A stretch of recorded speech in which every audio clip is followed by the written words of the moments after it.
Okay. You gotta be in it. What's your mom? I I can trim it down. Are you in it, Christopher? Yep. Chris, you wanna get over here? We're good. Yeah, that'd probably be better. So I can get right What's here. your Okay. mom? What's your Sit mom? right there. Alright, ready? As I stood in the entranceway of Walt Disney World, I heard laughter, screams of terror as the ride reached its peak, and music all around. You know, the kind that makes you think you're happy, even if you're secretly a depressed workaholic, that kind of music. I was unsure about the immaturity of the place in the beginning. I had seen cheesy commercials about Disney World on TV, but from the look of it at that moment, I had a change of heart and felt like I could definitely use a vacation. So why not? From minute one, I had already been approached by 2 princesses and a dwarf. The people all around looked like they had never had a bad day in their entire life. The atmosphere was surrounded with smiles and happiness, so I jumped right in. First thing I did was took a picture by the castle. I know it seems childish, but it was as magical as everyone said it was. Next, I had to ride the famous Tower of Terror. Although I am terrified of heights and dropping, I thought I'd give it a shot. Once I was elevated above the whole park, I had the best view of which ride I wanted to ride next. But then, I dropped.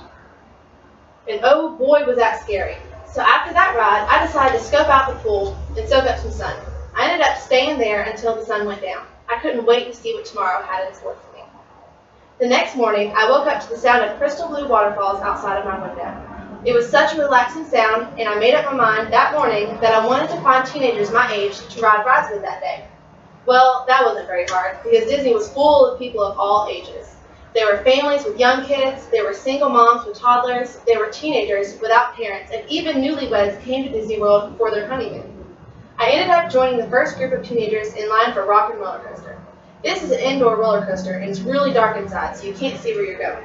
I've always had a fear of roller coasters, but since this was a once-in-a-lifetime vacation, I decided I wanted to try everything. The kids were super nice and all comforted me that the ride was worth it.